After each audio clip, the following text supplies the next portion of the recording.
আল্লাহর কাছে ফিরে আসুন, দুনিয়া আপনার পায়ের কাছে চলে আসবে।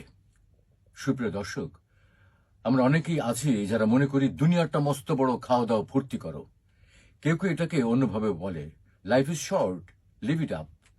জীবন ক্ষণিকের, তাই দুশ্চিন্তা করে লাভ কি, যত পারো এনজয় করো। আবার কেউ কেউ বলে, দুনিয়া কা মজা লিলো দুনিয়া তোমারা হ্যায়। এই দুনিয়া যত পারো ভোগ করো, এটা শুধুই তোমার। এই শ্রেণীর মানুষ যেভাবে পারে কামাই করে, হালাল হারামের কোনো বাজবিচার করে না, যেভাবে পারে আনন্দ ফুর্তি করে, মদ, নারী, নেশা, যৌনতা সবকিছুর মাধ্যমে জীবনটাকে উপভোগের চেষ্টা করে। এই মানুষগুলো একসময় এনজয় করতে করতে, ফুর্তি করতে করতে অবশেষে ক্লান্ত হয়ে যায়। তখন তাদের কাছে নেশা, যৌনতা যথেষ্ট মনে হয় না, মনে হয় যদি আরো কিছু করতে পারতাম। তাই তারা কি করবে ভেবে কুল পায় না। গুনাহগার মানুষ যখন এভাবে ভাবতে থাকে, তখন শয়তান তাকে আরো নিরাশ করে, কারণ হতাশাই হল ইবলিসের পাঠশালার প্রথম অধ্যায়।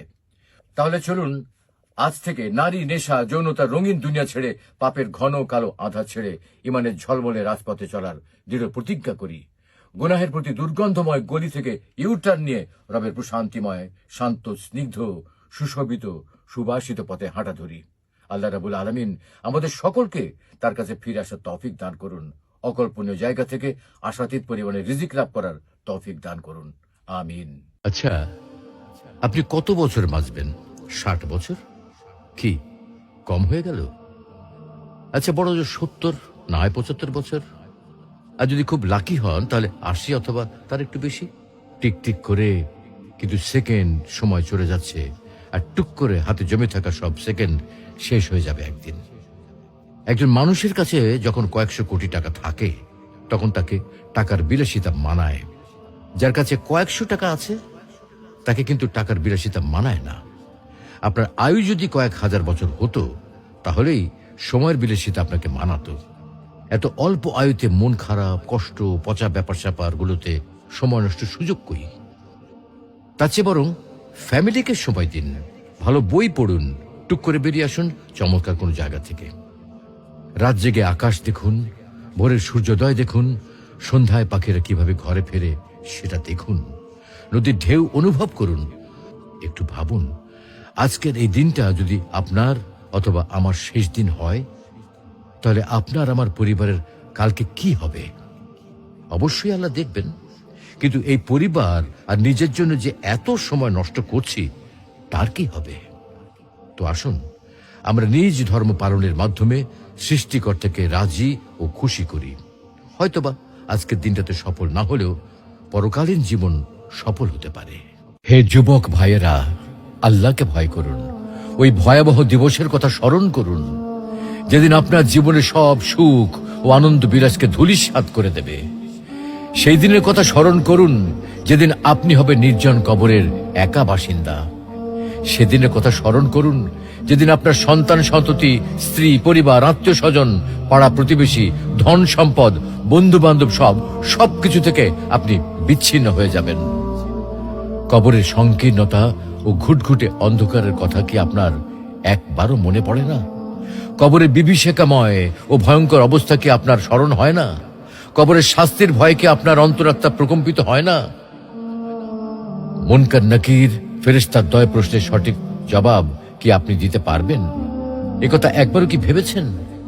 অনুরূপভাবে কবরের অপুরন্ত সুখ ও অনাবিল শান্তির কথা কখনো কি আপনার হৃদয়ে পটে জাগ্রত হয় না? তাই বলছি, হে যুবক ভাইয়েরা, আর দেরি না করে দ্রুত ছুটে আসুন মহান আল্লাহ রাব্বুল আলামিনের বিশাল ক্ষমার দিকে, মহান আল্লাহ রাব্বুল আলামিনের রহমতের দিকে, মহান আল্লাহ রাব্বুল আলামিনের অনুগ্রহের দিকে। মহান আল্লাহ রাব্বুল আলামিন আপনাদেরকে বলছেন, তবু কি তারা আল্লাহর কাছে তওবা করবে না এবং তার কাছে মাপ চাইবে না? আল্লাহ অত্যন্ত ক্ষমাশীল ও করুণাময়। শেষ ঠিকানা যদি 3.5 হাত মাটি হয়, তাহলে কিসের এত ক্ষমতার দাপট? ভোর 5টায় মৃত্যু, সকাল 6টায় জানিয়ে দেওয়া হবে মাইকে, 8টায় শেষ গোসল করানো হবে, 9টায় তোমাকে নতুন কাপড়ে সাজানো হবে, জোহরের নামাজের পরে তোমার আলিশান বাড়ি থেকে বের করে নিয়ে যাওয়া হবে, 2টায় তোমার জানাজার নামাজ পড়ানো হবে, 2:30টায় তোমাকে কবরে নামিয়ে ফেলা হবে। মাটি দেওয়া শেষ হয়ে গেলে কেউ তোমার জন্য দোয়া করবে, আর কেউ চলেও আসবে। এই তো জীবনের শেষ আয়োজন। তো কিসের এত অহংকার, কিসের এত ক্ষমতার দাপট? হ্যাঁ, ক্ষমতা কারোর জন্য চিরস্থায়ী নয়। অন্যায় ভাবে কাউকে ঠকালে একদিন ঠিক নিজেকেও ঠকতে হবে, এটাই নিয়ম। হ্যাঁ, এটাই নিয়ম। ভোরের সূর্যোদয়ের আলোতে যে পৃথিবী আলোকিত হয়, সন্ধ্যার সূর্যাস্তে তা আবার হারিয়ে যেত দেখি। অসত্য দিয়ে সত্যকে কখনো ঢেকে রাখা যায় না। প্রকৃতি বড়ই নির্মম। কবে কখন কোথায় কার উপর আঘাত হানে তা একমাত্র উপরওয়ালাই ভালো বলতে পারেন। অহংকার আর দাম্ভিকতা পতনের লক্ষণ, তাই অহংকারী না হয়ে সহনশীল হন। ক্ষণস্থায়ী এই দুনিয়ায় কেউ চিরস্থায়ী নয়। এজন্য ভুলে যেতে হবে সব রোগীর স্বপ্ন, ফিরে আসতে হবে রবের দিকে, কারণ শেষ ঠিকানা তো সেই 3.5 হাত মাটি। হাসরের মাঠে আমলনামা প্রদানের ভয়ঙ্কর দৃশ্য। প্রিয় দর্শক, হাসরের দিন বা বিচার দিবস হল একটা প্রলম্বিত দিন, একটি অন্ধকারাচ্ছন্ন দিন। পৃথিবীর সময় বিবেচনায় সেই দিনের পরিমাণ হবে 50,000 বছর। এই দীর্ঘ সময় একাধিক পর্বে বিভক্ত থাকবে, যার মধ্যে প্রথম হলো পুনরুত্থান পর্ব। অন্ধকারাচ্ছন্ন হাসরের মাঠে প্রত্যেকের হাতে লম্বা একটা লিস্ট ধরিয়ে দেওয়া হবে। সেখানে তার দুনিয়ার জীবনের সবকিছু পুঙ্খানুপুঙ্খ রূপে লেখা থাকবে। ছোট থেকে ছোট, ক্ষুদ্রাতি ক্ষুদ্র বিষয়, প্রতিটি মহৎ কাজের কথা, প্রতিটি মুহূর্তের কথা, এক মুহূর্তের বিবরণ বাদ যাবে না। তখন এই বিবরণ নিয়ে মানুষ সামনের দিকে যেতে থাকবে, মূল বিচার মঞ্চের দিকে এগুতে থাকবে। হাসরের মাঠে এমন এক মহা ত্রাসের পরিস্থিতির সৃষ্টি হবে। আর এ কারণেই সেদিন কাফের মুনাফিকরা মুখের উপর ভর করে হাঁটবে। ভয়ে আতঙ্কে চোখে মুখে কিছুই দেখবে না, যেন অন্ধকার হয়ে গেছে। তাদের মুখ দিয়ে কোনো কথা বের হবে না, যেন তারা বোবা হয়ে গেছে। আশপাশের কিছুই কানে শুনবে না, যেন তারা বধির হয়ে গেছে। তারা সেদিন এতটাই ভীত সন্ত্রস্ত থাকবে যে সেই ভয়ে লাঞ্ছনা তাদের চেহারায় ফুটে উঠবে। সেদিন আমলনামা হাজির করা হবে, তা দেখে অপরাধীদের ভীত আতঙ্কিত দেখা যাবে। তারা বলবে, হায় রে কপাল, এ কেমন আমলনামা! এতে দেখি ছোট বড় কোনো কিছু বাদ যায়নি, বরং সবকিছুর হিসাব লেখা আছে। হাসরের মাঠে মানুষের কৃতকর্ম বাহ্যিক ও আকৃতিগত রূপ ধারণ করবে।